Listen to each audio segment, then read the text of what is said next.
인데요. 전세 시장 뭐 이걸 인위적으로 뭐 없애고 생성시키고 할 수 있는 시장은 아닌 것 같은데 어떻게 보십니까? 네, 어차피 이제 저금리 기조로 가고 또 저성장 사회이기 때문에 일단은 월세로 변하는 트렌드는 거스를 수는 없을 것 같습니다. 거스를 수는 없을 것 같은데 그렇다고 해서 전세 시장을 우리가 포기할 것이냐 하는 얘기는 좀 다른 얘기라고 저는 해석합니다. 왜냐하면 우리나라 전세 시장이라고 하는 건 전 세계적으로 굉장히 독특한 유례가 없는 그런 독특한 경우이면서 이 전세가 했던 순기능이 있었습니다. 이것이 일종의 이제 그 서민들의 내 집 마련하기 위한 일종의 주택 사다리 역할을 해왔던 게 전세였습니다. 아마 60년대, 70년대, 80년대, 90년대 살아셨던 사람들은 대부분이 전세가를 모아서 올려주고 해서 그걸 기초로 집을 샀던 경험들을 다 갖고 계실 겁니다. 그런 부분에서 일종의 주택 사다리 역할을 했던 것이 전세였습니다.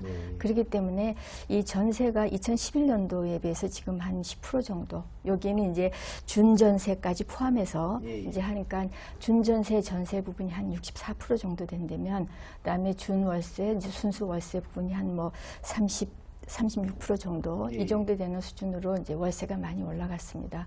하지만 그 전세 시장에 있어서는 월세가 다들 아시다시피 전세보다 월세가 주거비가 훨씬 더 비싸게 듭니다. 그렇기 때문에 중상층 이상의 경우에는 본인의 선택에 의해서 전세를 살건 또는 월세를 살건 또는 집을 사건 하는 선택, 본인의 선택에 의해서 하면 된다고 생각합니다. 하지만 저소득층, 서민의 경우에 있어서는 전세를 들어갔을 때 주거비 부담이 훨씬 더 적기 때문에 저소득층의 이 전세주택 재고는 유지될 수 있도록 하는 정책은 앞으로도 계속 견지돼야 된다고 봅니다. 그게 이제 뭐 여러 가지 형태인데 공공임대주택이나 뭐 이런 형태이죠? 네, 그렇죠. 이제 공공임대주택인데 우리나라 이 공공임대주택이 한 10% 정도, 그렇죠? 10% 내외죠. 그리고 나머지 한 그 90% 가까이가 다 민간임대입니다. 결국은 이제 집주인이 세를 나서 이제 임차인이 들어오는 이런 형태이기 때문에 정부의 돈으로 이걸 다 이런 임대주택을 다 공급하는 데는 한계가 있기 때문에 그런 부분에서 민간 부분에서 이 전세주택이 계속 공급될 수 있도록 하는 정책이 필요합니다.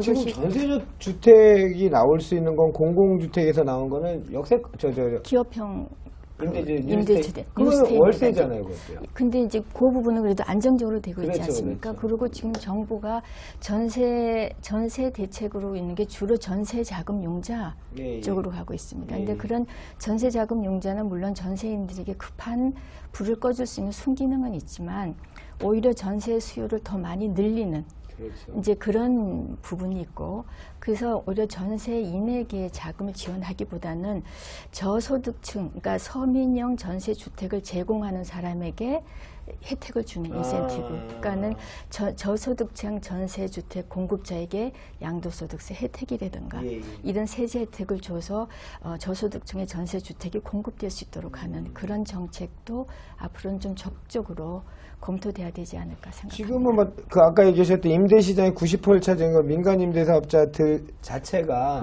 좀 원체 저금리다 보니까 뭐 반전세나 월세, 그러니까 월세나 뭐 이런 돌리고 싶어 하죠, 누구나. 네, 그렇습니다. 원장님이 얘기하신 것처럼 일종의 어떤 베네핏을 줄 수 있다면 고려해